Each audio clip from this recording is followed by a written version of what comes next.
Okay, now are we live?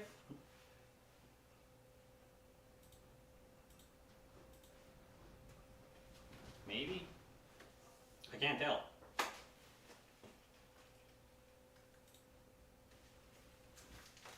I'm gonna wait for chat. I'm gonna check on my phone here.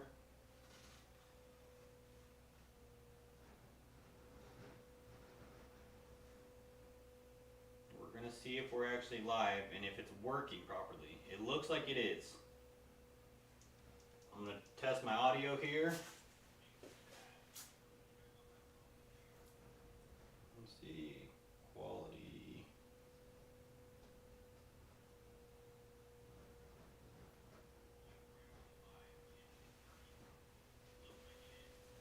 Okay, I think we're working now. I'm going to just bump up some settings here, make it look a little bit nicer, and then we'll get started. I don't know why nothing was working, but that's streaming. Let's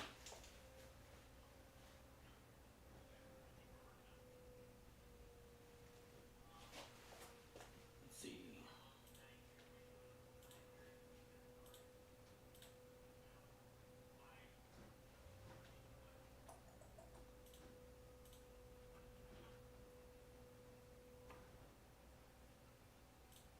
Okay, yeah, I'm gonna call this good for now, but you guys let me know if, you know, something don't look right or anything like that.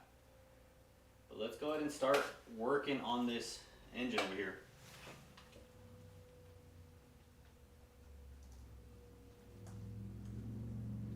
Think we're still good? Yep. Okay.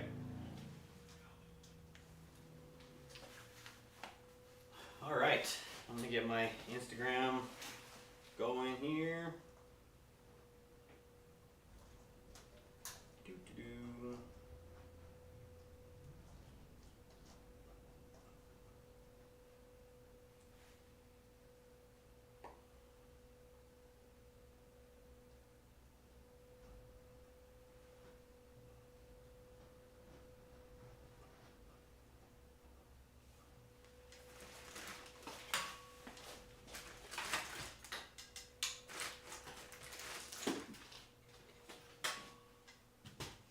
Let's see here.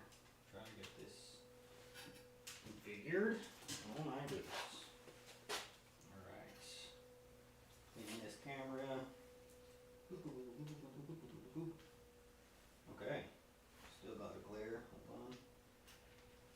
Alright, that's better. How do we make this work? There we go.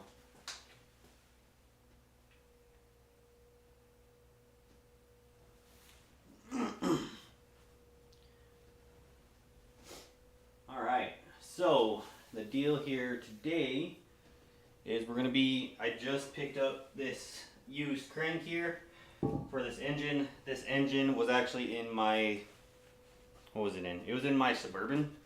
This is a 5.3, you know, old Gen 3 block. But this thing was in my Suburban. Got it running with this engine in there, and then like 50 miles later, one of my injectors got stuck open and washed this thing out, and I started getting rod knock.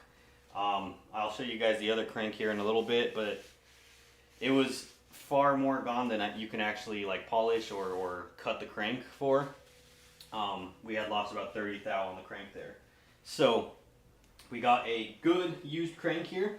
I got a set of bearings that I found because I'm a hoarder, and I've just been holding on to a set of main bearings in my cabinet here.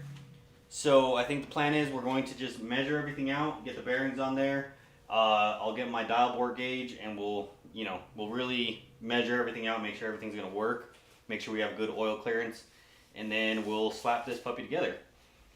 This thing's just been sitting in the corner of my shop because I could not find a crank for less than like $500. So let's go ahead and grab the bearings. I need to grab the main caps from over there and get this thing kind of started here.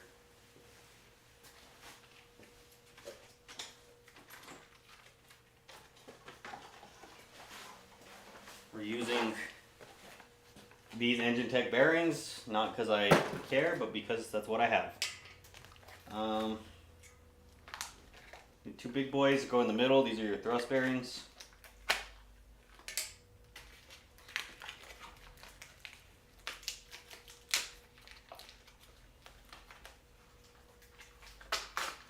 Alright. And there's one that has holes, as well as all the bearings. One has holes, one does not. One that has holes goes down into the block. And we're dry fitting everything. There's no lube or anything right now. I will get a little bit of lube when we put the crank on. But we're just making sure everything's going to fit. And that's going to need to be tapped in with the mallet.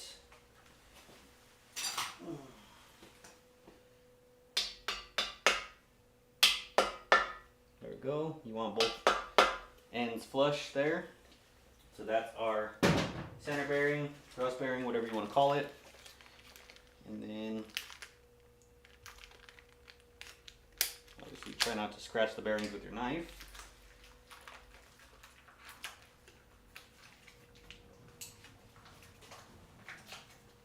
Hi, Denny.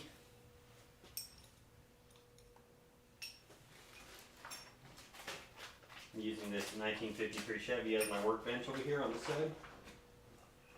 Putting all the top bearings out. These are the bottom bearings. And you can see they have a tang on them. That tang needs to go in the tang hole. But like I said, we're just dry assembling everything.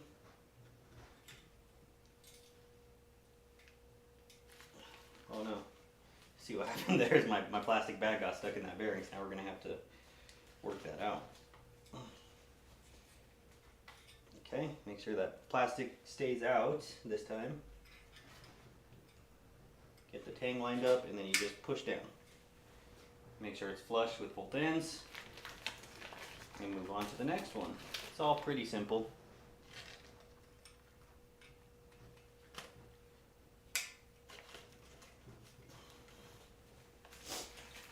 So what we're going to do, oh, don't drop your bearings either. What we're going to do is we're going to, like I said, we're going to dry fit everything or mildly lube everything. We're going to get the caps on here. We're going to measure our bores. Once we measure the bores, then we'll go ahead and get that measurement. We'll drop the crank in. Well, I'll mic the crank. I already did, and I have a rough idea that everything is about standard size. But just in case we need to go undersized bearings, you know, we'll have all these numbers kind of figured out in our heads. Realistically, since I already measured the crank and everything's about where it should be, these are standard size bearings, so unless there's a defect, these should all just kind of work. But we're going to do our due diligence and just check everything. This engine isn't going to be anything critical. I don't know what I'm going to do with this engine yet, but my goal is, as you can see, there's a ton of, you know, engines, transmissions, everything in this shop right now. And my goal is to kind of just get everything put together so that way it could sit there, but it's not, you know, in a million pieces all over the shop. So, all right, we got our bearings in. Let's find our main caps.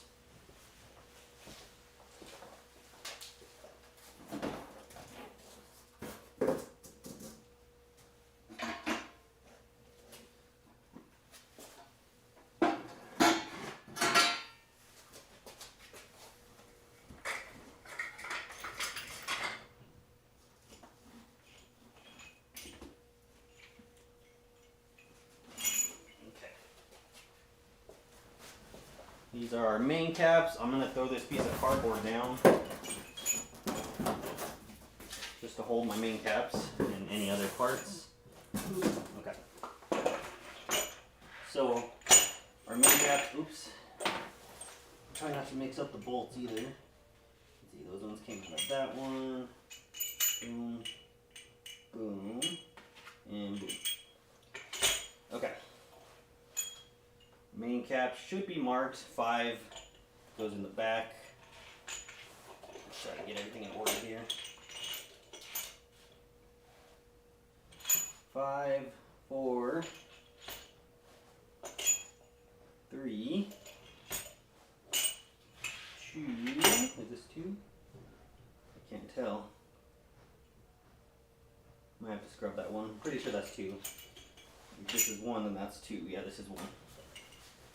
Okay. So LS's are unique in the sense that they have 6-bolt mains. That's what makes them pretty strong. You can see there's 1, 2, 3, 4, and then 5 and 6 on the sides. So these already have bearings in them, so we're gonna have to pop these bearings out.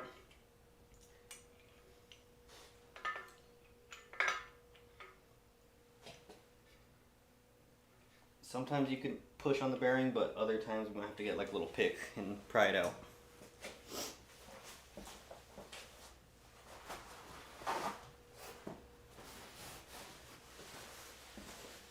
And because of this truck here, my shop is kind of a mess. This truck here we've been working on, I know you guys on Instagram can't see it, but you guys over there, this truck right here, this is a 53 Chevy that I've been working on for a relative, and we're doing front brakes on it, and the kit that it came with didn't have the right bearing adapters. And so basically we're at a standstill on it because we cannot get those bearing adapters in a reasonable amount of time. The company has promised me that they're sending them. I'm not holding my breath, but you know, well, there's nothing else we could do but wait. There we go. I like to save these just in case. These ones are not in the greatest shape, but you never know if we have a bearing or one particular journal that's undersized, oversized. This might just be the right ticket. So I'll just put that off to the side.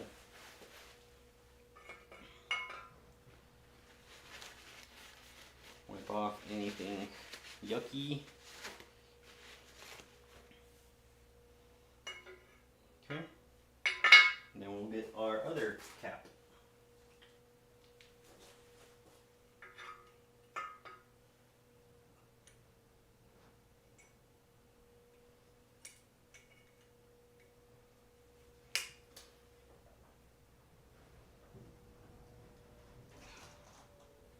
Okay. So that's one bearing cap. So what we're going to do is we're going to fit this in here.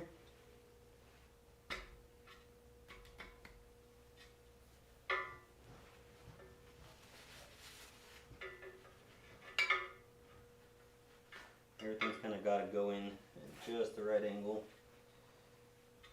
There we go.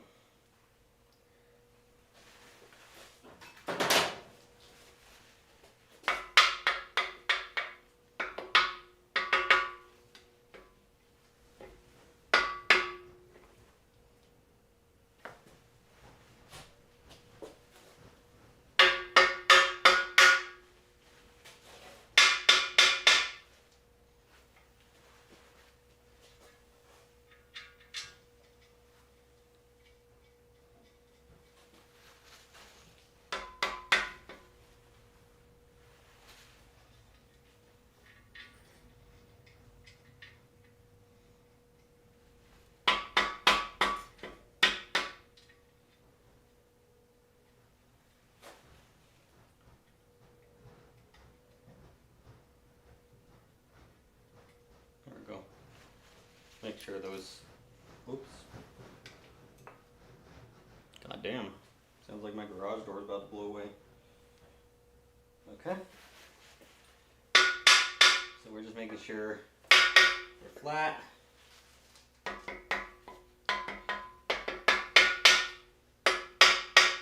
And then what we're going to do is we're actually going to torque these to spec. And we're gonna get an idea.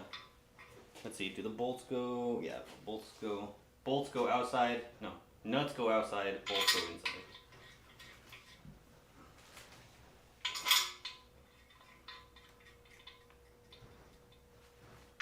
Wait. Alright. I'll go get my tool.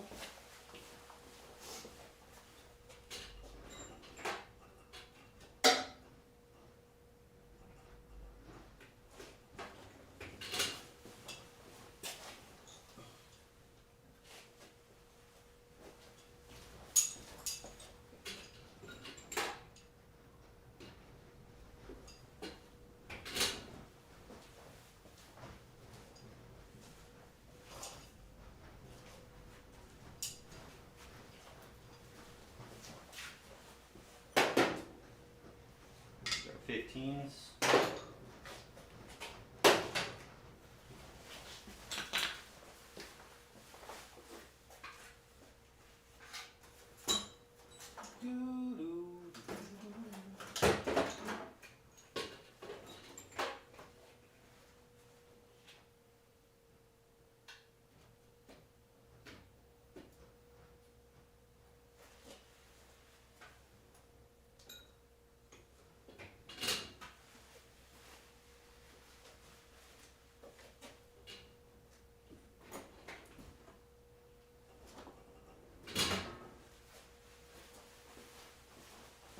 I'm missing my 15. Probably outside. I don't want to go outside, so I'll grab another one.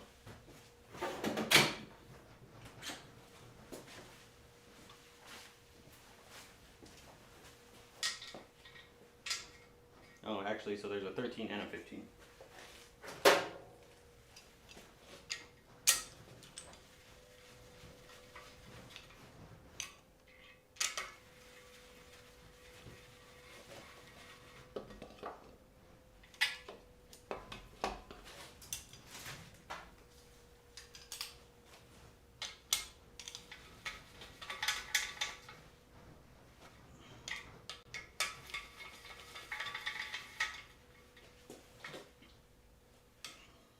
Okay. Now we've got to get a torque wrench. We can torque those to spec. I think it's like 55 foot-pounds, maybe more. Where is my torque wrench?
Okay, let's look up the torque specs. 5.3 main cap torque specs. We don't got to worry about these ones right now. We just use those for alignment. Let's see.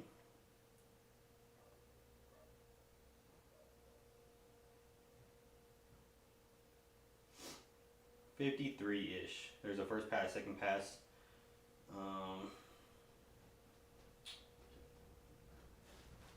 Well, inner bolts get 80.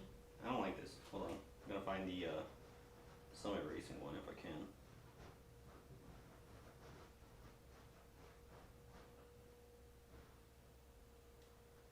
Here it is.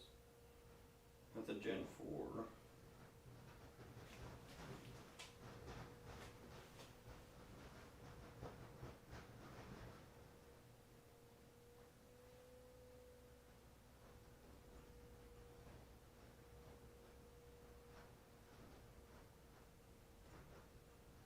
Oh, 80 degrees? Hold on.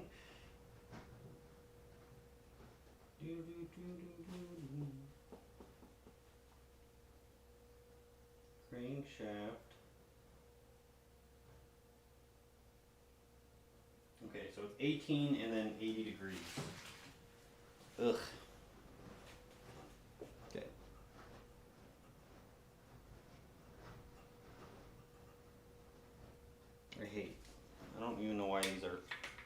I don't think these are torque to yield, but let's go 18. 18.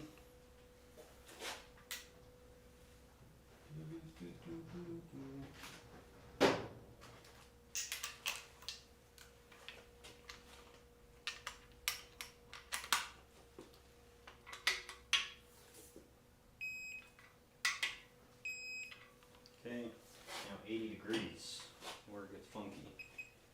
Oh, I missed it. Okay.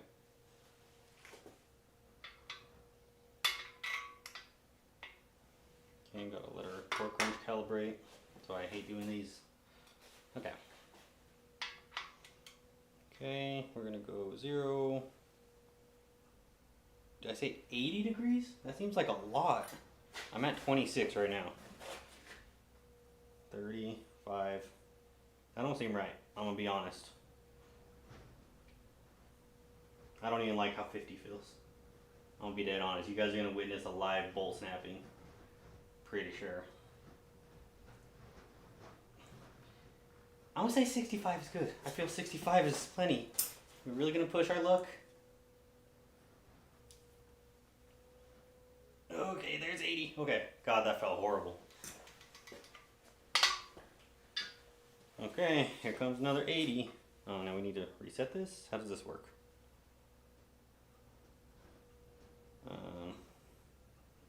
Function? No. Mode? Oh no, what did I do? Okay.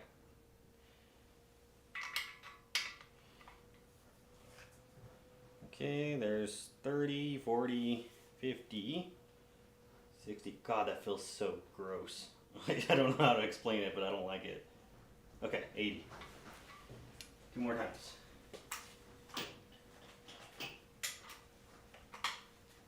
So now,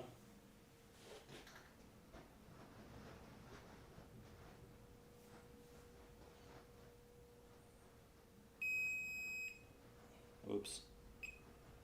Oh no, what did I do?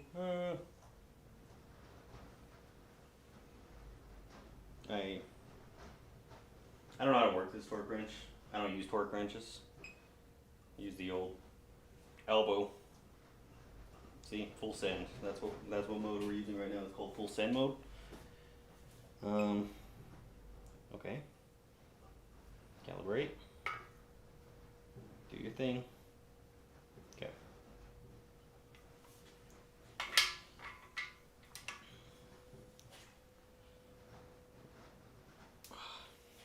$51. 65. Oh God, that feels terrible. 80. Okay. Oh, you just press the power button to reset it. Wish I knew that 5 seconds ago. Okay, there's 42, 53, 58, 60, 60, 70, yeah, 70, 80. Okay. I mean, oh.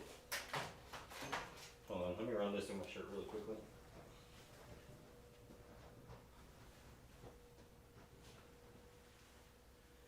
Yeah. I don't like the way that feels, but it feels right now. Just don't like doing it. So, let me go get my dial bore gauge. I'm not sure where that is. I'll be right back. 2 seconds here.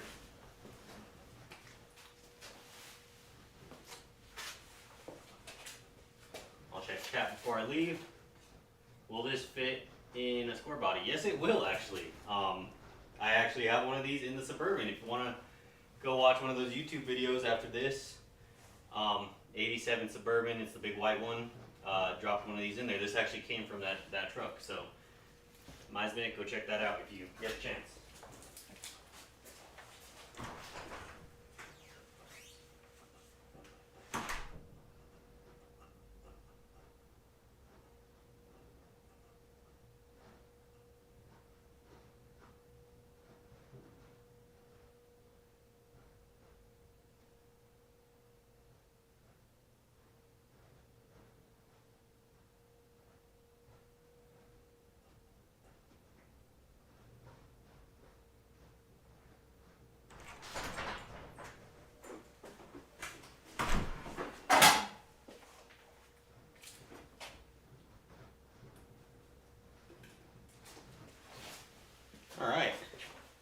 This is actually Danny's tool. Thanks, Danny.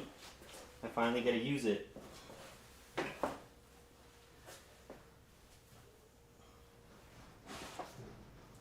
Alright, I'm gonna calibrate this thing really quickly.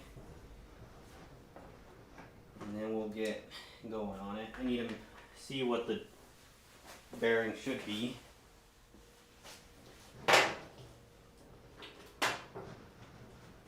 Might even have to YouTube how to use those because I have not used one. So, LS main bore size.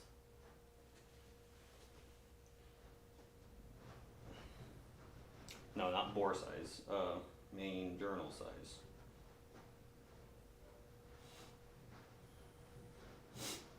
.559. 2.559. So, if I get, 1 second here, I need my micrometer.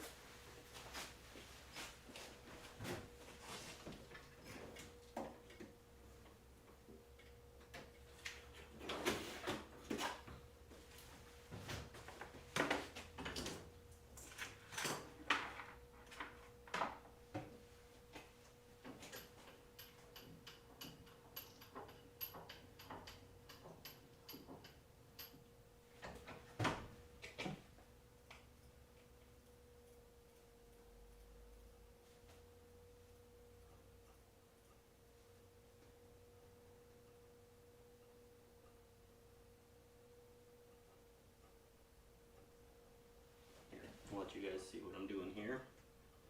If this thing will allow it. Can you see that? Yeah, you guys can roughly see that. Focus. There we go. Okay. You're not going to see much, but let's see here.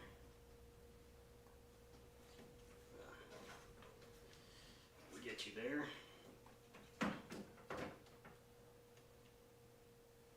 Okay.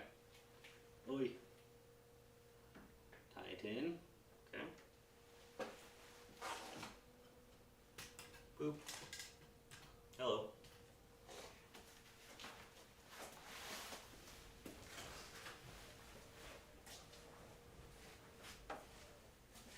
Hello. Hi. Hi. No.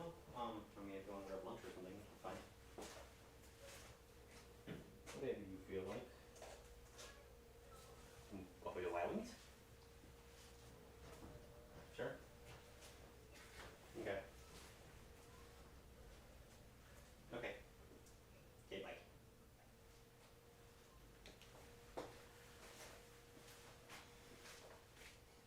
Okay. Hi, Instagram. How you doing? Okay. So, if I'm not mistaken,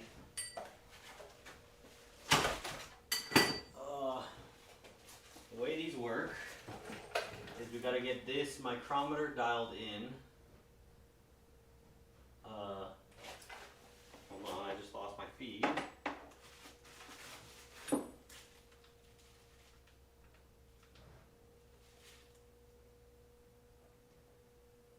Okay, back.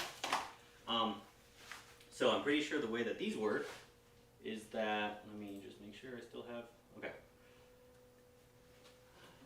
We're gonna set our micrometer to what we want it to be, so what it should be, right? So we're gonna set our micrometer to, 2.559, or as close to that as possible. So 2.559.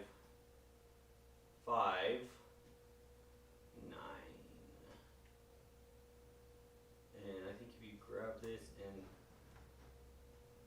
there, that's as close to 2.559 as I can get. Maybe a little bit less. Let's see. We're just trying to get close. So as soon as that 5 starts to turn, right there. Close enough. Lock our micrometer in. And we get our bore gauge. And we get close enough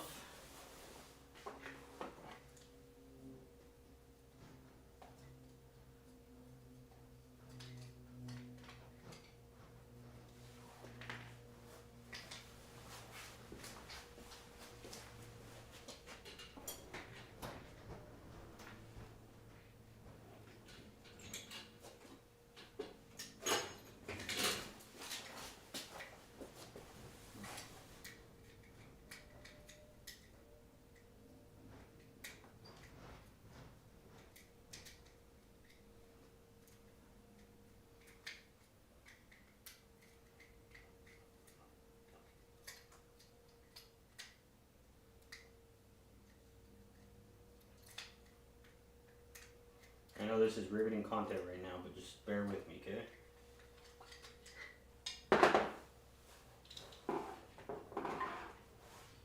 So then,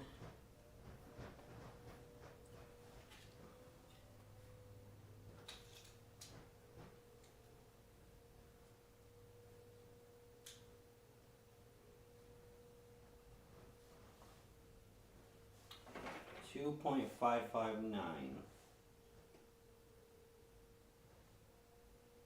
2.4 or 2.6? I think 2.6, and then it's gonna get smaller. So 2.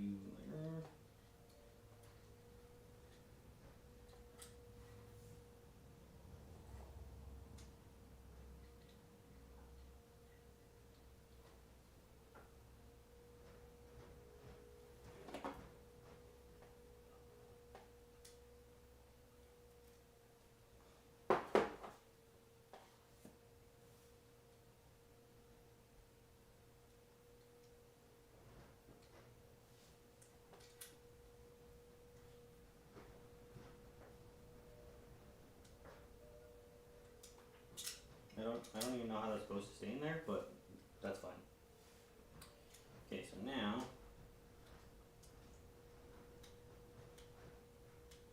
we zero everything out.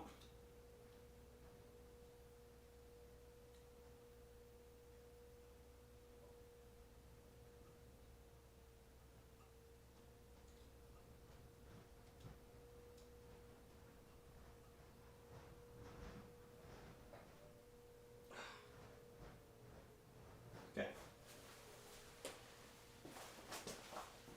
So now, okay, back. Sorry, took a sec. But so what we're doing is, I believe, what we do now, and I have this turned the wrong way, so now we're going to re-zero everything. I think how this works, that's not even close. We'll be back.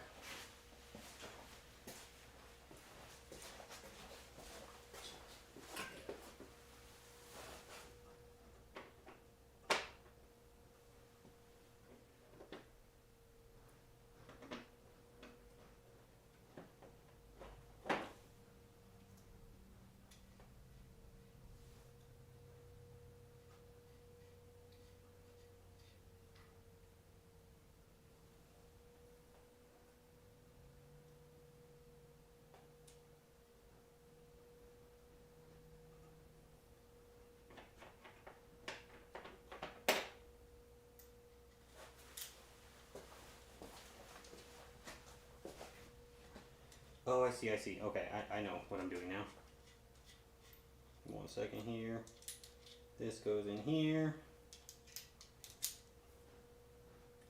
Okay, but let me see. I don't really trust these numbers too much. Okay, a little bit bigger. So I think we're going for the 3-inch stick out. I think it depends on kind of what the range is of each one of these puppies. I'm going to do the 3.2. So there's 200 thou between each step. And so what we're trying to do is we're trying to find the middle there. And there it is. Okay. So the way this should work, no, see, we don't have enough room. So it's the other one. Next size down.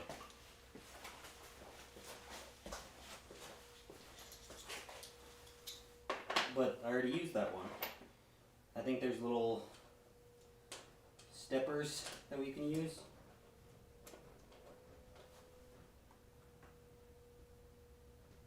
Okay, so that's a 5 thou step up. So this should be 305. Is how that should work. No, okay, so without the 5 thou step up. The numbers are a little bit arbitrary, I think. Okay. So, yeah, there we go. Okay. So what we're trying to do is, if we zero this out, and I know you guys can't see very well, You guys can kind of see there on YouTube. We're gonna get this thing in here, right in the middle-ish, right, and then we're gonna try to zero this out. It's all very difficult to do with only two hands. Okay. Try to hold this all in with that hand, while also trying to turn this dial on this side. And we're trying to get an average. So what should happen is, if we zero this correctly, come on, get in there. Oh, we lost it. If this gets zeroed properly, see, I don't like that this thing moves either. Hold on. No, that's not doing anything. Hold on. No, this is backwards.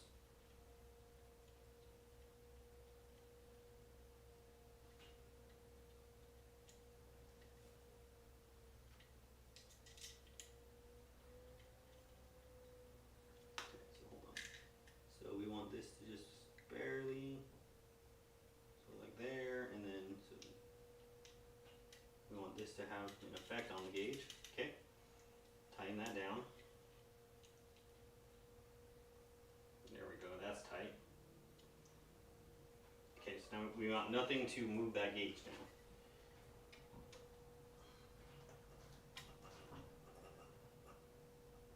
Okay, so try to get this zeroed right there. So I don't know how well you guys can see that, but let's see, just a little bit more. That's 0. So that should be now our 0 mark will be 2.559. We go throw this in the bore here. Any difference, plus or minus that 0, is going to be how off this bore is. So let's get reconfigured here. Let me get the cameras positioned back over there. What else we got? Get Instagram back over here.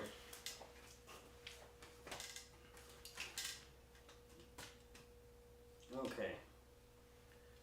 You guys are looking at this engine right here. Okay. So the way this should work is we should be able to put this in here and be able to kind of see right there. Well, you guys can't see. You guys can't see shit, can you?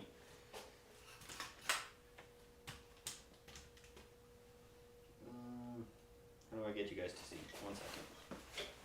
This camera optimally should be on the other side, but I can get you on top of the engine. Okay, maybe that will work. So again, what we're looking for is to get this guy in here, and we're trying not to touch any of these crevices, cracks, anything. We need it on like a smooth surface. So like ideally, so we can kind of, there we go. So now we're about 5 thou off. Did my thing move? I don't think it did. Let's see. Oh, that. Okay. So from top to bottom, we're within a range of about, I don't know, to be honest. We're like 2, 3, 4 thousandths off, 5 thousandths off. Right there, it's like 1, 2, 3, 4 thousandths. I'm gonna take it out and go the other way.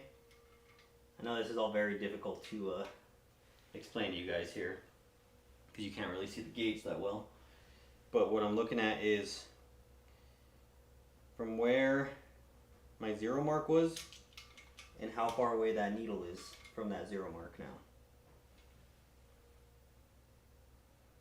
Right there, that one's a little bit more. That's like, if 5 plus 4, 9 thousandths off. So I'm going to just double check our zero on the micrometer.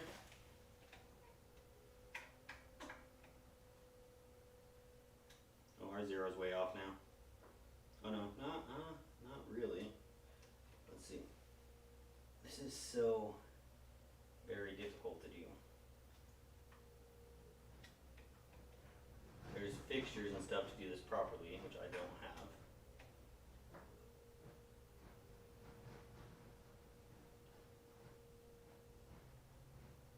That's about as dead center as I can get. So, in a perfect world, well, we don't want everything to be 2.559 either, right? We want a little bit of oil clearance. So, in a perfect world, we would measure this, and I'm going to try going up and down. Except I can't see my gauge now. You guys can though. So, in a perfect world, we want a couple thousandths of oil clearance, and I'll look up what those numbers are. But right now we're looking at about 5 thousandths right there. Maybe a little more. Let me try on this side. And spin it a little bit, and we fell out. So right there, that's really close. That's like 4 thousandths right there. So in a perfect world, we want that little bit of oil clearance because we don't want this to be rubbing metal on metal. We want a film of oil in here. So that's giving me confidence enough. I mean, ideally you would measure each one of these bores. I'm going to go ahead and slap our crank in. Well, let's just mic our crank really fast, because our crank may not be 2.559 either. It might be less than that.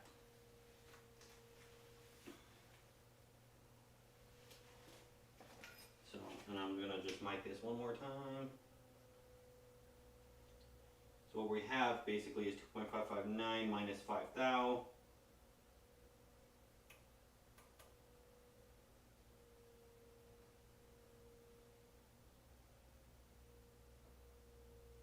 Actually, it's bigger than 2.559. So it is 2.56. Let's see, 2.556. 2.56. I'm literally just uttering numbers at you guys right now, but that's fine. That's all part of this. So 2.56 is what I marked my micrometer at here. So 2.56. You guys can see here. 2.56. Can you see that? No, you can't see it, but trust me, it says 2.56. So what I'm going to do now, get this right on the dot, 2.56, close enough, lock it in, and we're going to take this measurement to our crank. This is going to be the number 1 right here. As long as this slips over, and it does really nicely actually, like just perfectly. I know you guys probably can't see this, you can see it on the small cam on YouTube, but this is like the almost exact size that this thing is. So that's just enough, like a thou or two, to give us some oil clearance. I like that. I'm not an engine builder, and an engine builder would go ahead and mic every single one of these, but I'm not that. I'm just some scrub on YouTube, but that gives me enough confidence to at least throw my crank in now. You know, as long as we have some tolerances, I'm not even going to say good tolerances, just some tolerances, I think we'll be okay. So, pop these caps off. Yeah, I know you're not supposed to use a torque wrench for this, but it's there. If the old Harbor Freight torque wrench can't do it, I don't know what can.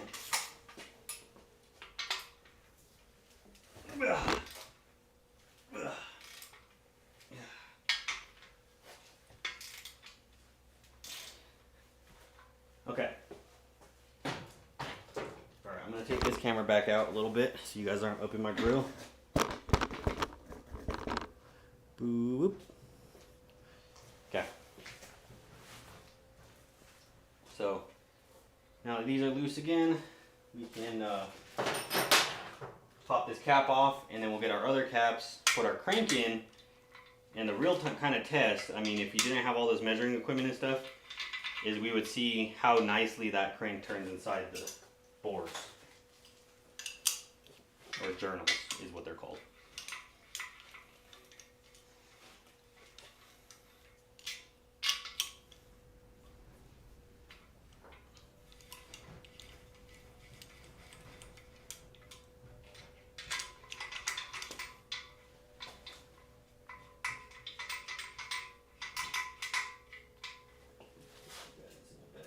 Here.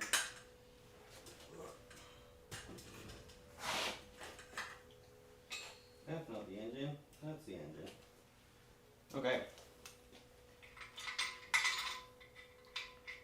So, now, pop the cap off. Take these out, put these over here. Popping the cap off is always a little bit tricky. Just remember to take out your 10mm bolts on the side. So what I usually go for, because we don't want to mess up those new bearings, right, is, see how there's this wedge right here? Typically, should be able to get a screwdriver or something in there. Just rest it on the other one. Pop it up. There we go.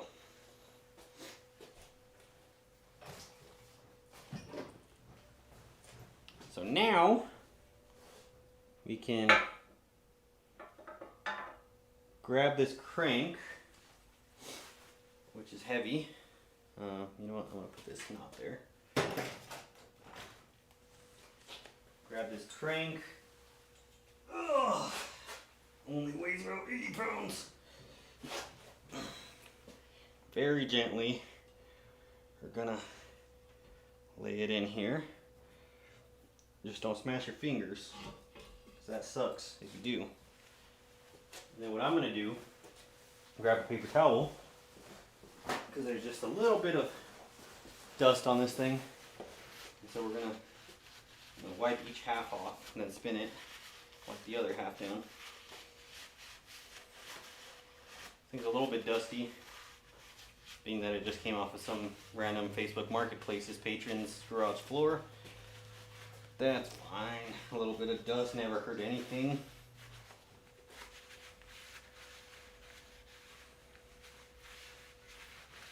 Okay, go ahead and spin it 180 the other way so we can clean the dust off there. Oh, and we just spun our bearing out on this side. That's okay, we'll just spin it back. Get back in there, boy. No one said you can get out. Okay, hold on. Okay, this is where things get dangerous. Just trying to balance a 80-pound crank. Oh god, everything got so dirty already. Oh, you know what? I forgot the lube too. That's okay. Figure it out.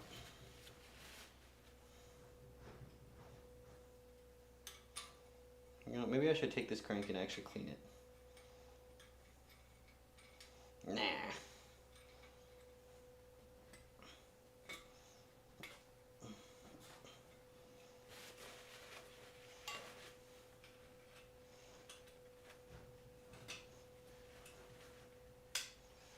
Okay, boop, boop, boop.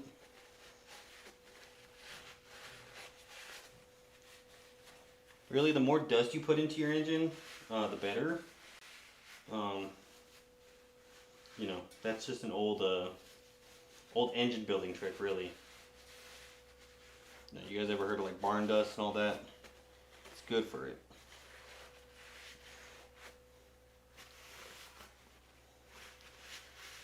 Okay.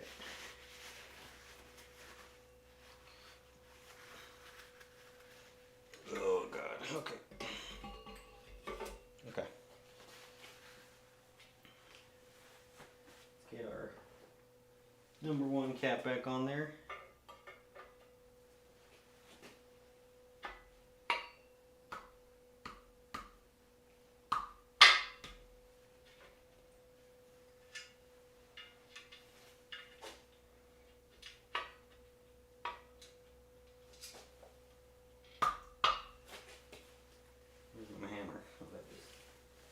Make sure you keep your tools on the floor too when you're building engines.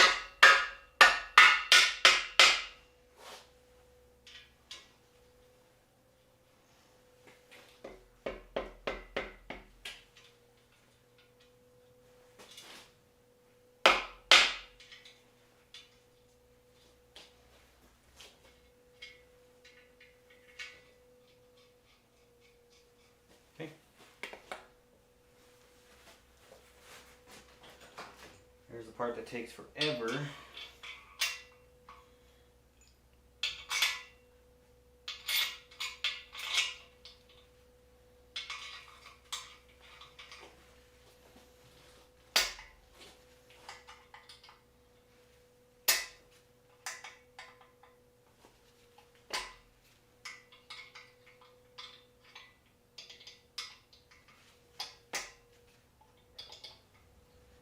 My cap's crooked.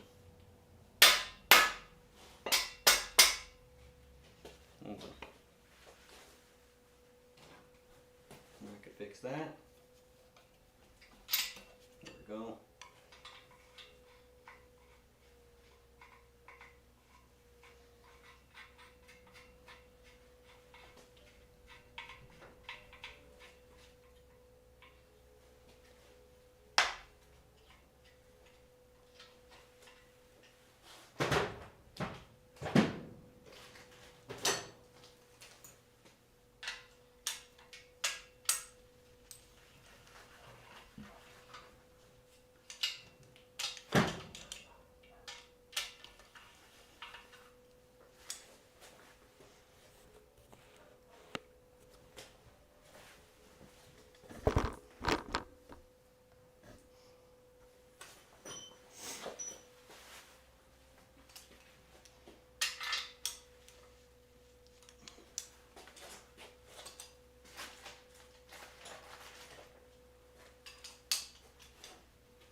Reposition this guy over here.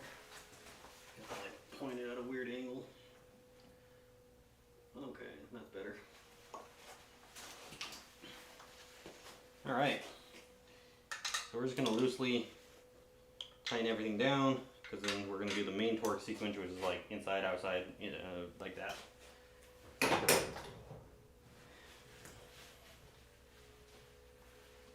So that's got a cap, that's got a cap. Number 2, gotta put our cap on.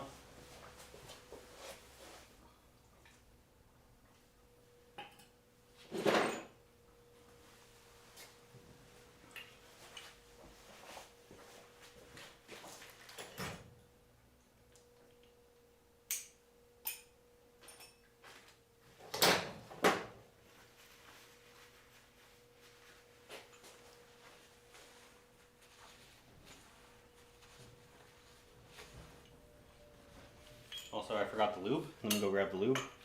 That one's not going to have lube on it. That's fine.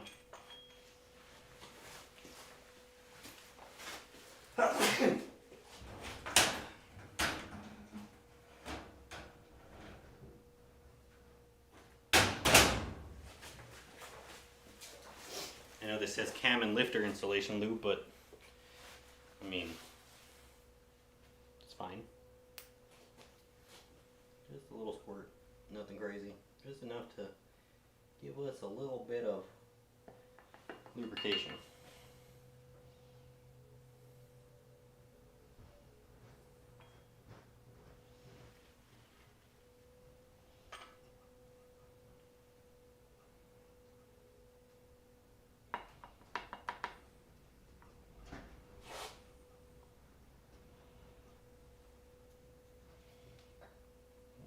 Get those, make sure you get the strings everywhere so it makes a giant mess. Okay, this one needs a cap.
riveting content, isn't it? This is what you pay engine builders the big bucks for, you know what I mean? I'm not an engine builder, by the way. I just play one on TV.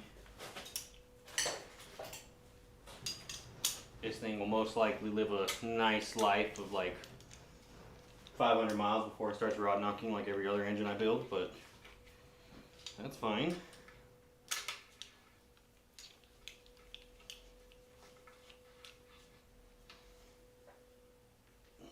Okay. The third one, this is our thrust bearing one. So this one's got like the little grippers on the side.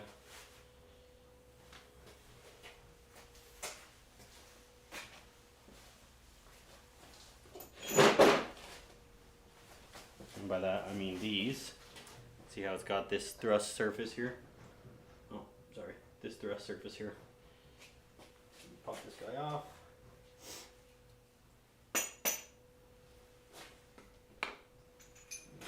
Slide our other one on.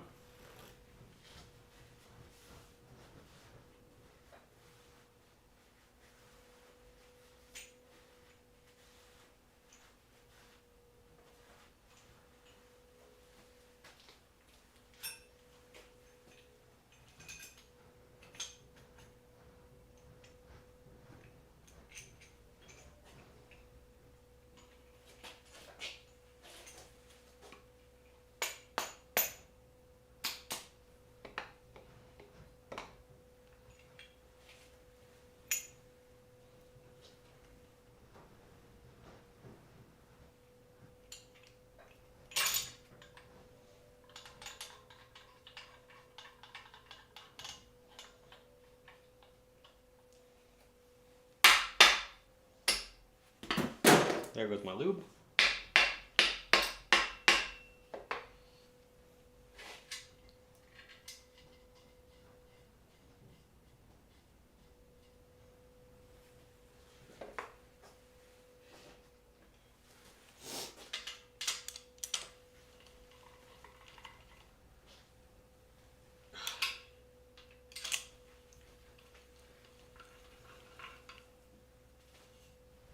Okay.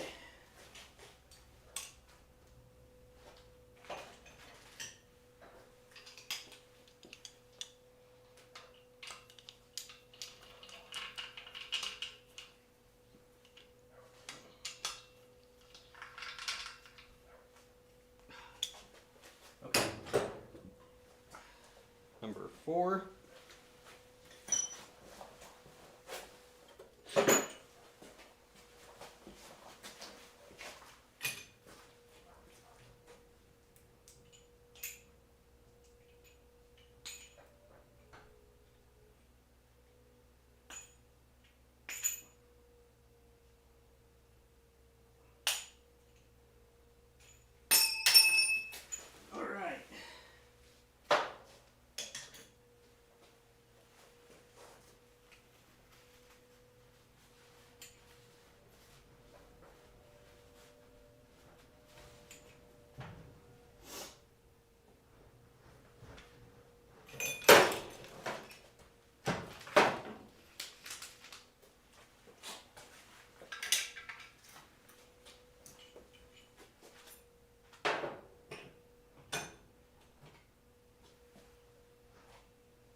why not? Okay.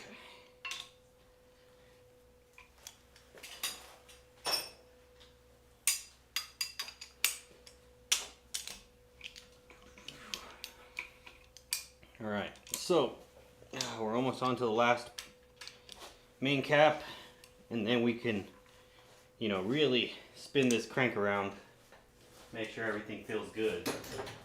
Because despite what any engine builder will tell you, you know, whether that's Steve Morris, all those guys, building engines is about feel. It's not about the, you know, the micrometers and the thousandths of the inch. It's about the feel.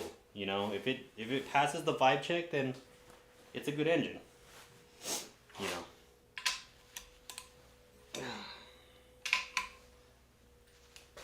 And this guy, I can already tell you, I can feel the good vibes from this engine. It feels pretty good. You know, it's definitely almost passing the vibe check. Once we spin it around, you know, we'll know for sure. But I feel pretty good about it. How about you guys? Is this engine passing the vibe check for you?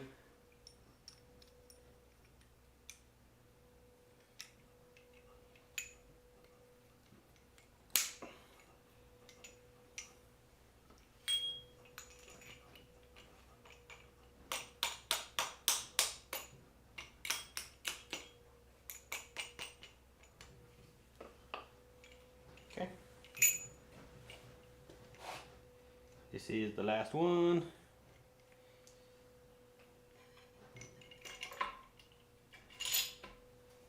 Oh yeah, like a glove. That one didn't even need any persuasion.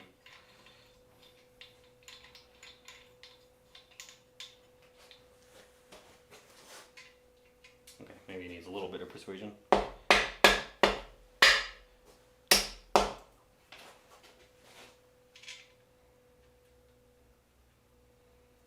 Needs just a little, right there.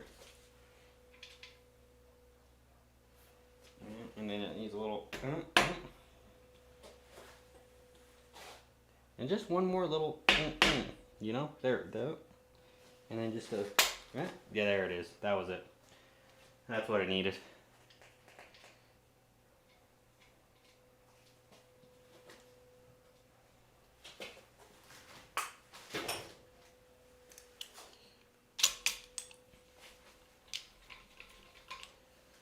Okay. Oh yeah, really cranked down on that one. That was almost my toe.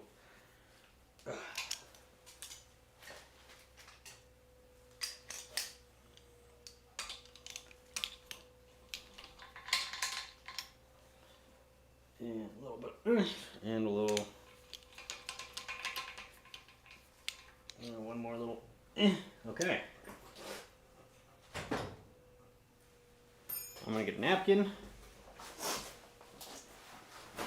Okay. So, I am actually gonna pop this number one off now that we have everything else on. Just to drop some lube on it.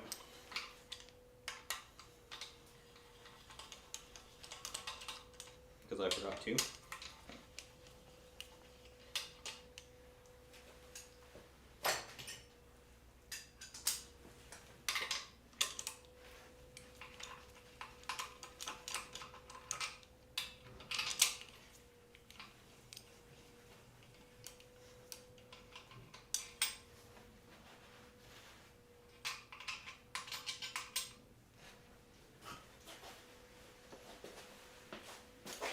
Always make sure you use the wrong tool for whatever you're trying to do too. Like this. Oh, oops, forgot to take those out. It's gonna be annoying now.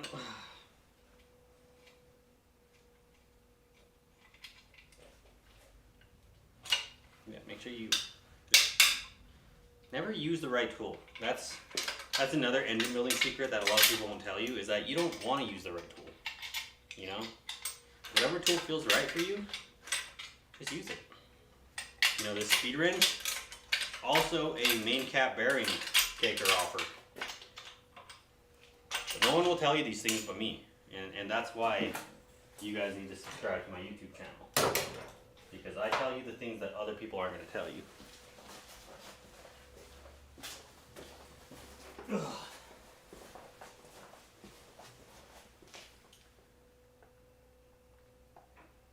There we go. To really layer on thick.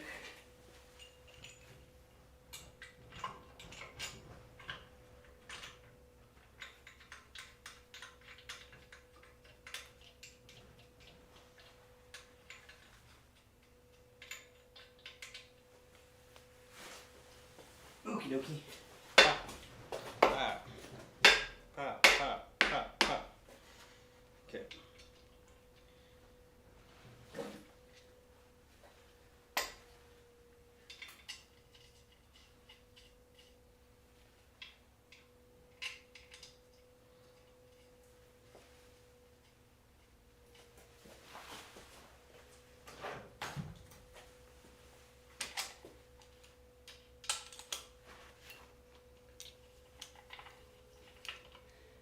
Alrighty.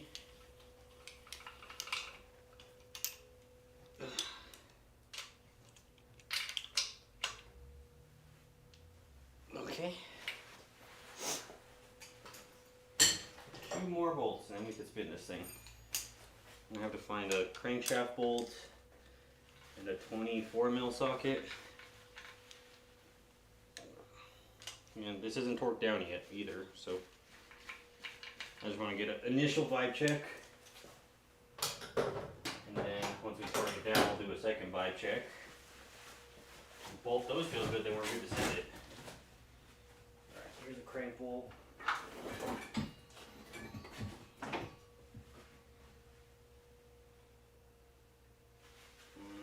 need my impact, I think.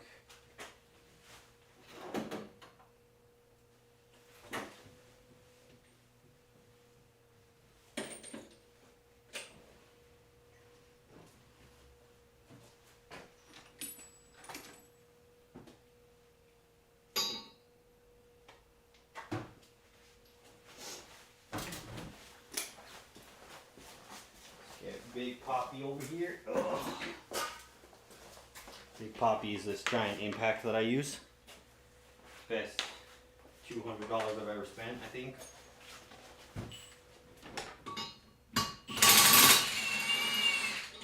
Okay. There's a crank bolt. We'll just send this halfway in. There we go. And we'll grab a big wrench.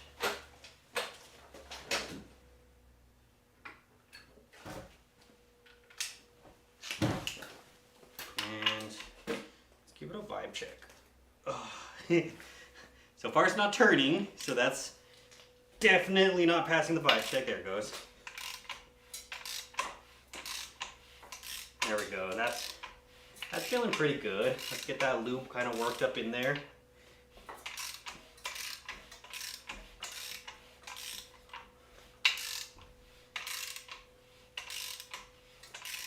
Yeah, that feels pretty good. You could probably measure the resistance with a torque wrench of how freely it should spin. But this isn't torqued yet, so none of that would matter. But so far, you know, I like it. It's got like a little initial, oh, there we go. Honestly, this lube probably isn't the best for it anyway. It's like a very sticky lube. But so far, feels pretty good. Feels pretty tight, you know. Takes a little bit of effort to move, but also not too much. Clean these while I'm here. But yeah, so far, you know, it's like a 6 out of 10. Let's torque it down and see what happens, but you know, I like it. I like it.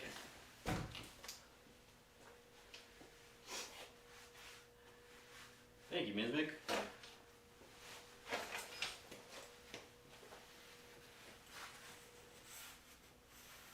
Oh. How's it going over here, Instagram? You guys doing alright?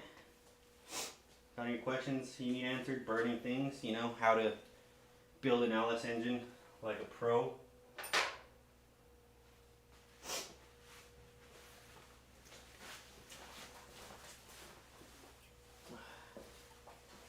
You know, all I can say is that I'll try to show you guys in a little bit here, but the other crank that was in here, I mean, this is a million times better than that one. I mean, some of these journals don't look like perfect or anything, but that one, there's a very noticeable valley, you know, where you have your, I think it was the number 2 journal, so, you know, you have the number 1 journal nice and flat right here, and then it literally takes a dive bomb, you know, 20, 30 thou into the groove there. So, yeah, not great. Definitely not great. But this crank seems to be a winner, as far as I'm concerned. Okay, so we're going to do all these to 15 and then 80. I've got to calibrate my torque wrench.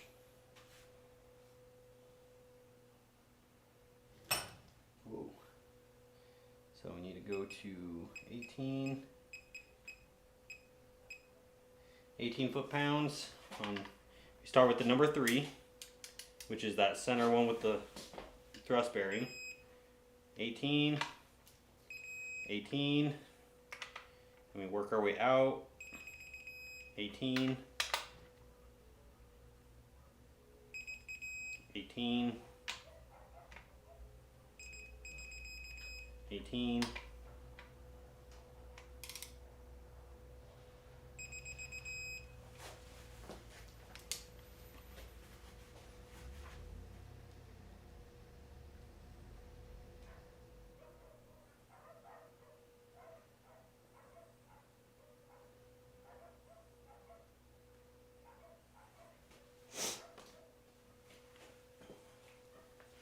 okay.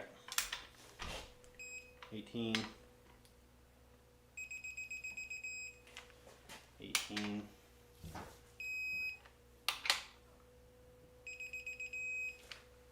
okay. We gotta hit all these with 80 degrees. I'm just doing the middle ones first. Oh yeah, that's 42. 64. 80. And then as we torque each one, oops, okay, we're gonna go 160 on this one.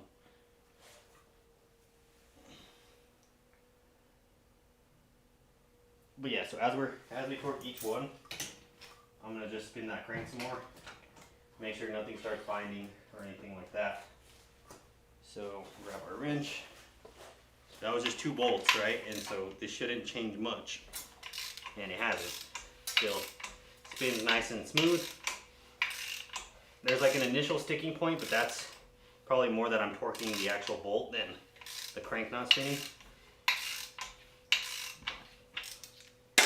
So, yeah. Yeah, feels good. Move on. Keep going. So reset this. 18 foot-pounds. Oh wait, we already did all these. Yeah, so now we go down to the rotation.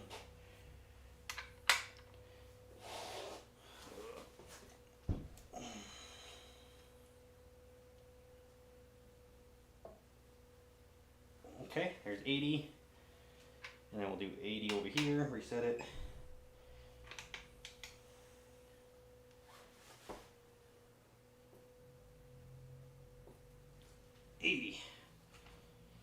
Reset it.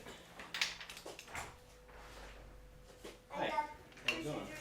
Cool, thank you. There's Buffalo Wild Wings. Okay, thanks, bud. Welcome.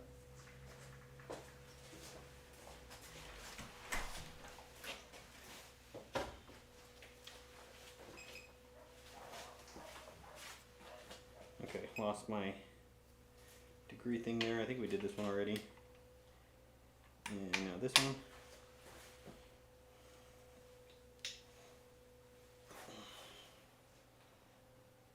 Did we do this one? I think. Yeah, that one feels done. Okay. Now this one. That one's done. I could just tell. So now we do this one. Reset. Okay.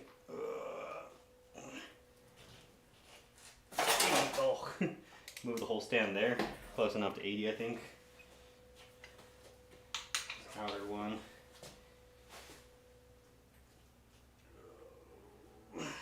Okay, 80.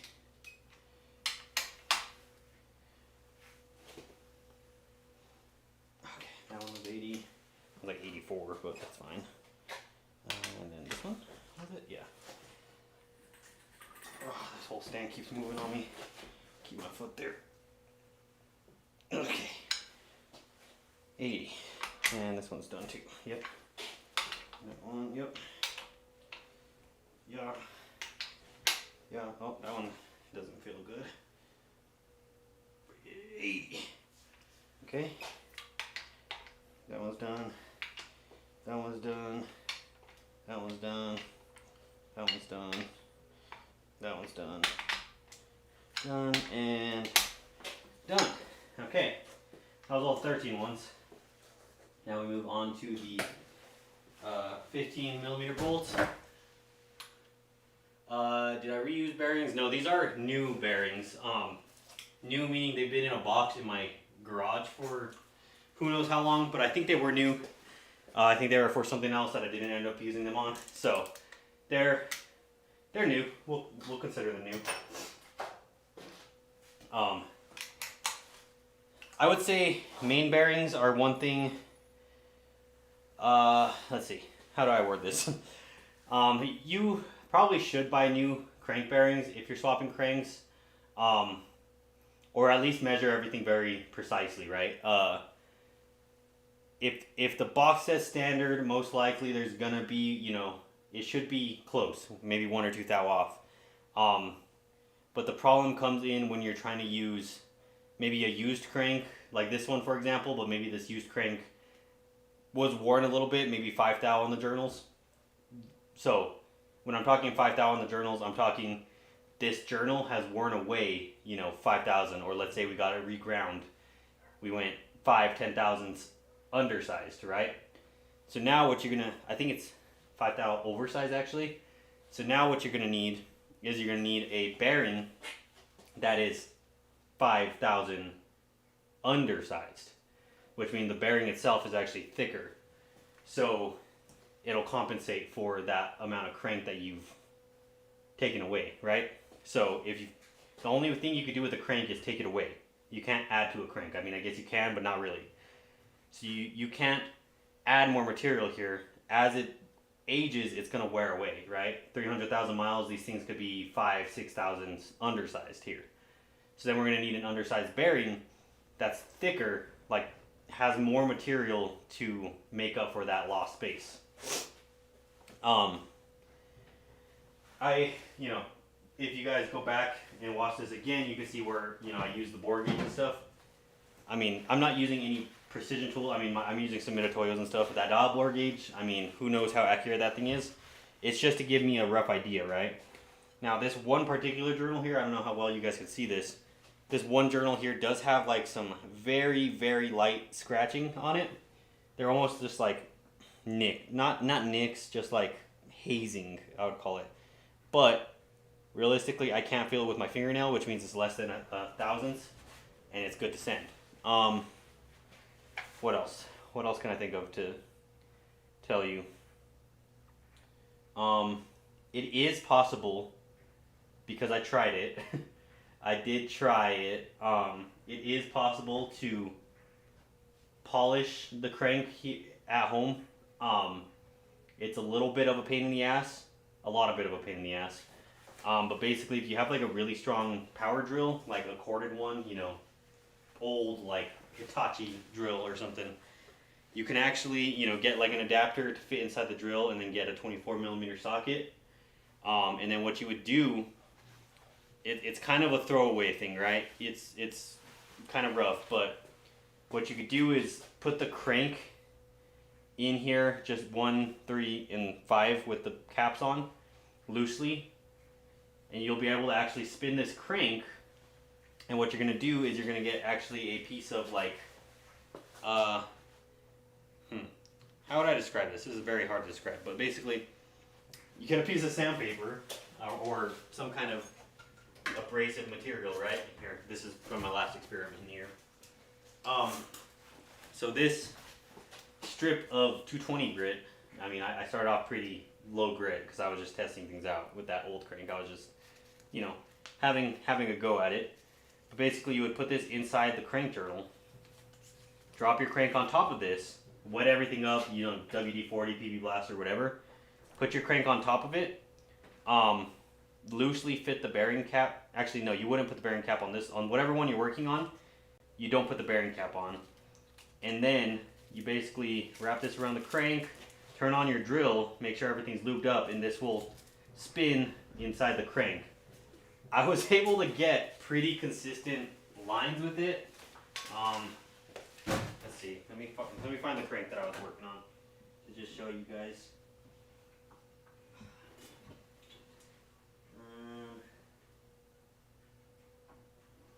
I think it was this one.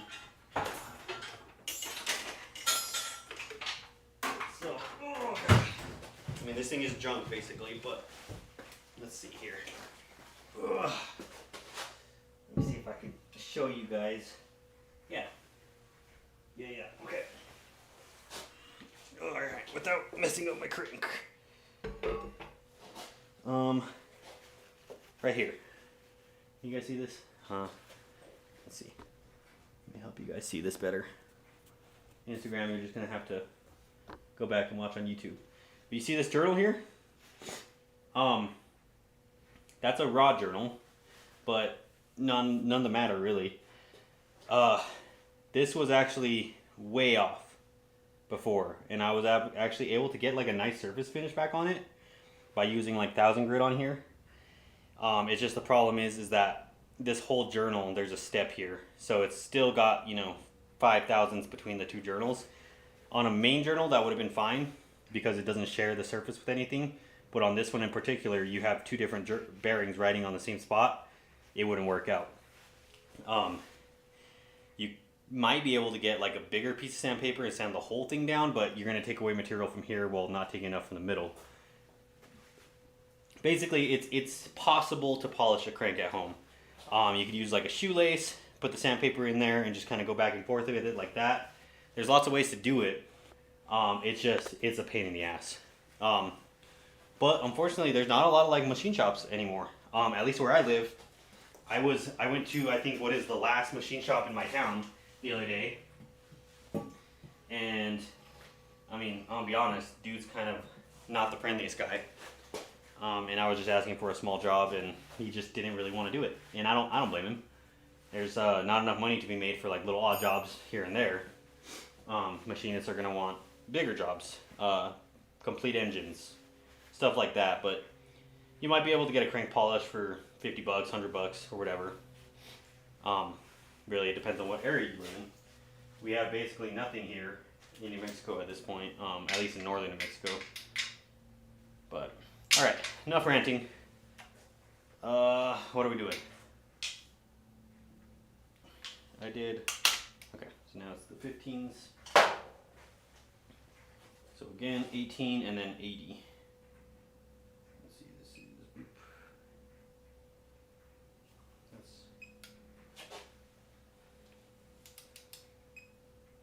18 foot-pounds. That was way past 80.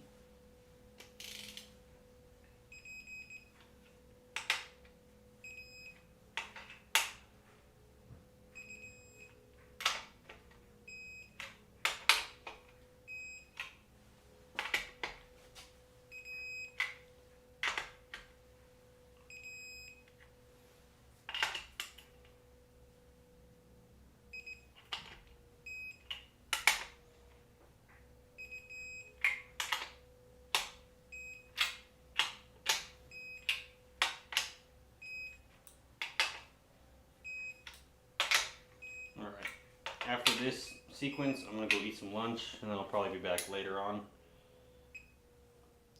But let's go ahead and do all these to 80 degrees. So I need to calibrate my torque wrench again.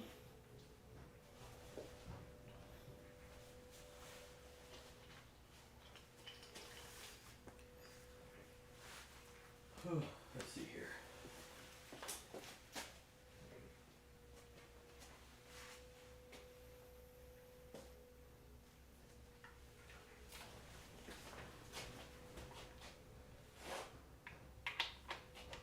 Alright, 80 degrees. You might be wondering what torque wrench I'm using. This is the Harbor Freight Quinn one. It's aight. I mean, really what I needed it for was to be able to do this, which is angles, torque to yield bolts, stuff like that. It's about, I don't know how much I paid for this, 100 and some, 150, I don't know. It's not bad. Obviously it's not a Snap-on or Matco, but for what I'm doing, it works fine. Who knows how accurate it is or not, but I haven't snapped anything so far while doing this, right? Knock on wood.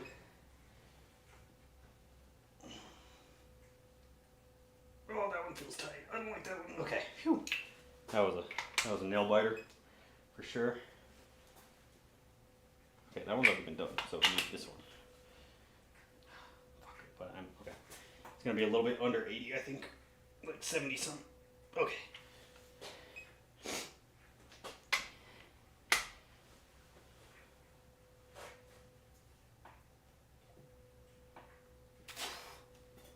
Okay.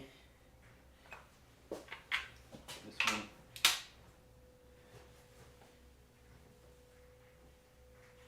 That one does not want to go to 80. I don't like that one. Okay. Okay. This one. Okay. And what was it? This one? Yeah. Okay, 80. So now we'll just go through one more time. That one's good. That one's good. That one's good. Oh, that one wasn't done. Okay, so a little bit less than 80 on this one. Probably like 60, 70.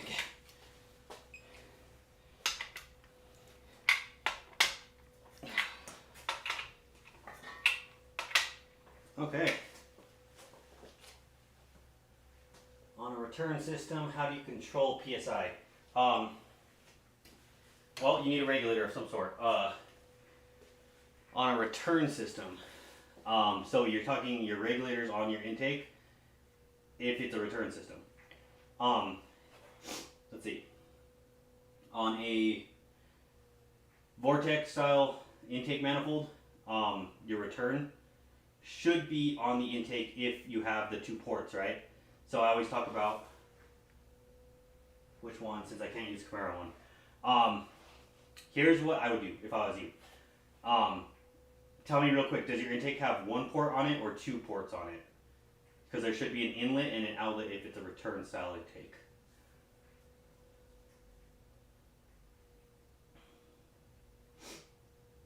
So, two. Okay, so your intake actually has the regulator on it then. So if it has two ports, you'll see, and I don't have an intake to show you, there's like a little silver dollar looking thing.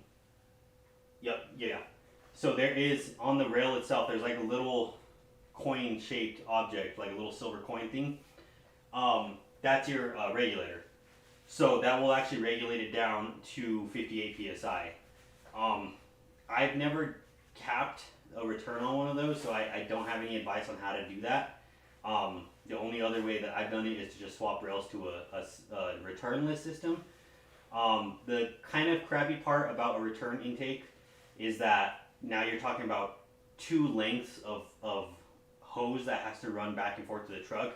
So if you're running something like AN line or something, that's a lot of foot, right? If you're talking about a truck, you're talking about 20 feet to the front and then 20 feet all the way back, so like 40 feet of hose. I don't know how to cap it off properly, to be honest with you. I'd look into that a little bit further. I don't know what a safe way to cap the return is. I've only ever swapped for a returnless fuel rail. You probably could just weld it shut and that should be fine, but in that regard, then you're going to want to use an external regulator.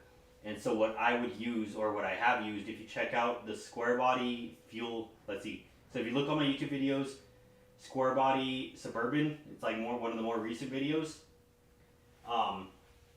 Yeah, it does need a return. But so watch, check this out. Go onto my YouTube channel on the square body Suburban fuel system video. you'll see what I did. I ended up using a Corvette style regulator really close up to the tank. And that way I only have like a maybe 3 foot line for my return. So I only have one line going all the way up to the front of the engine, and then I have my return line pretty much right by the tank. So it's only 2-3 feet of line. That will also regulate it down to 58 psi for you. You could do the same thing with like a Aeromotive or like one of those, adjustable regulators. Just mount it on your frame rail, close to the tank, and then you have a short line back to the tank. That's what I would do. That's kind of what I've been doing lately. I've also been running hardline. I've had trouble with cheap AN line stuff. Yeah, so the problem is you have the return on the rail. I don't have a good method to cap that off for you. I don't know if you can weld them shut. I don't know if you can weld them shut. I don't know if you can. What I would do is probably just hit the junkyards and try to find a returnless rail. The returnless rails are going to be more common than the return rails. The motor, if you kept the returnless rail, so if you kept your 2 ports, you'd be regulating twice. That may cause issues. It really shouldn't. 58 psi should be coming from the bottom, 58 psi at the top. I would imagine that you'd be fine, but I don't know a good way to cap those off, right? I personally haven't come up with anything really good. I mean, you're talking a little bit of high pressure there, so like putting like a hose with the cap on it would probably just blow it off. Or you could just run the 2 hoses. Yeah. If you want to just do the down and dirty, just run the 2 hoses. That's what I have actually on my dually. So if you watch the Holly Sniper videos on my dually, that's how I did mine too. It's just that you end up having a lot of length of hose, right? And if you're gonna do that, I would recommend hardlining it. I actually show you guys that in the square body Suburban fuel system videos. It's not too hard. It's a $20-$30 flaring tool, and then if you look over there on the wall, see that like yellow spool right there? That's just aluminum tubing. Let's see. What fuel pump external worked good, or should I just put a fuel cell? Why hardline it? The AN hose, like if you're like me and you're buying like cheap shit, it's not good. I've had it last, like on my dually, I've had it last 2, 3, 4 years, but what ends up happening is that inner rubber just starts crumbling. So I started hardlining it because it's cheap. You would think it'd be really expensive, but it's not. That roll of hardline that I just showed, that roll of hardline is like $25 for like 20 feet. The stock pump will work fine if you're keeping your motor stock. Once you add anything really, bigger injectors, bigger cam, you'll be fine. Anything more, your stock pump's gonna be limited. But anyways, so the hardline, it's super cheap. It's really affordable. And then you just buy the AN like flaring nuts or whatever the hell they are. It's got like it's a tube nut basically, like a brake line. And that's 3/8. Yeah, 3/8 hardline for the intake. You can go a little bit bigger if you plan on doing boost. You can go up to whatever the next size up is, probably 1/2 inch. The flaring tool will do, I think, like 1/4 inch to 1/2 inch. So you're good with the flaring tool. I have all that info in the square body fuel pump system video that I just did, and you can check out my website, juan.degrego.com. I have like an article on that, and it shows you the flaring tool and all that. I can even show you guys it. I think if it's over here. Maybe I don't. I don't know where the flaring tool is right now, but it's just a regular old brake line flaring tool, right? And what it does, it's a 31 degree flaring tool, I think is what it is. I would just, you can do 5/16 return, or you can just keep it 3/8. It really doesn't matter. What I have, I'm trying to think of the Suburban here. So on the Suburban, like I said, I'm using that Corvette style regulator. I'm using that Corvette style regulator really close to the tank. So I have my hardline starting at that regulator, running all the way through the frame up to the engine, up and over to the rail. Then like a little 1 foot hose going to the intake on the rail. And then on the regulator side, it's got 2 pipes, right? So it's got one that's in, then you return. I only have like a 3 foot hose maybe tops running back to the tank there. So everything is really concentrated. I ran, 10, 15 feet of hardline, only needed about 6 feet of rubber hose, whether that's AN hose or like regular fuel hose or whatever. There's not much rubber hose needed, so that saves you a lot of money actually. And you can see that roll there. I still have 20 feet left of hose. I can do a whole nother vehicle in that regard. And like I said, it's not hard to do at all. Like the flaring, it's super easy. It's just one flare. It's easier to do this than it is to do like brakes where you got to do the double flare. But yeah, Amazon. Yeah, I mean, I use, right now I've pretty much only started using Evil Energy for an hose. That seems to be the most reliable. You do have to regulate it. You still have to regulate it. But if you're talking about the two inlets and outlets, it's already pre-regulated for you. So if you run the two hoses, you are regulated still. The regulator is just built into the fuel rail. So it will work, is what I'm trying to say, but it is still regulated. It's just you're using the stock regulator on the fuel rail. So does that make sense?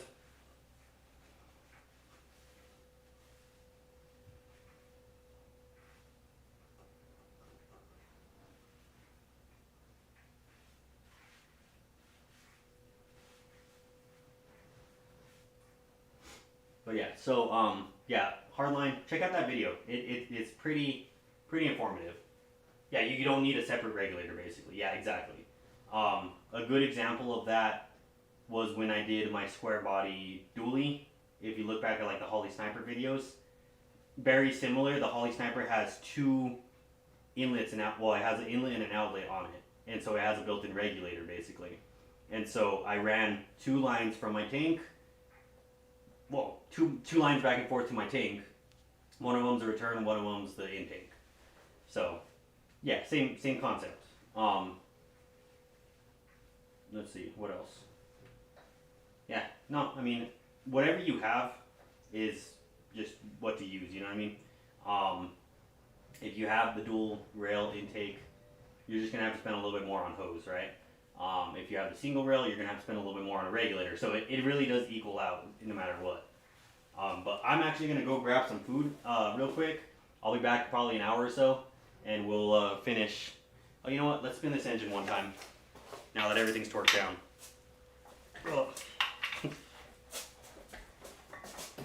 Uh-oh. Nope. So, too tight a bearing clearance, I think, is what we're looking at here. Now that everything's torqued down, it doesn't want to move. So, that might become a problem.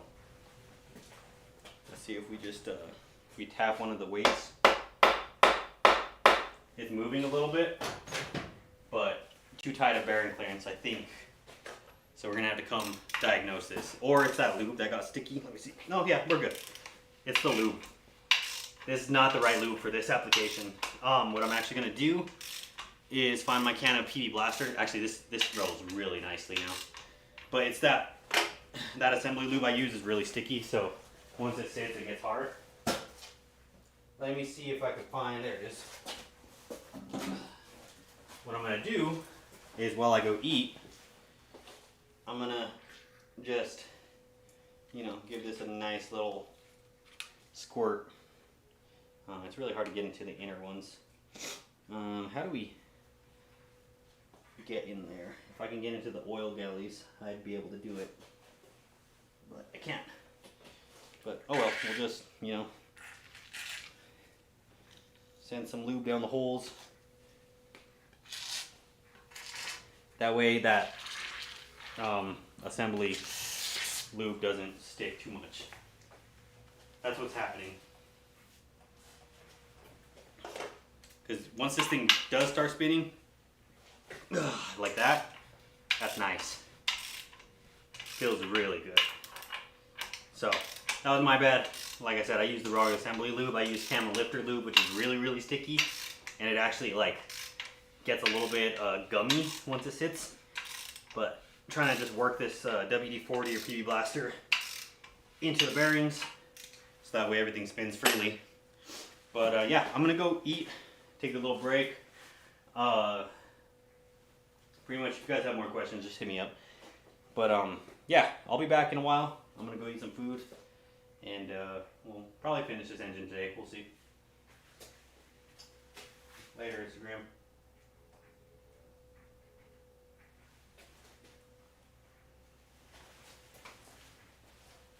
All right, YouTube.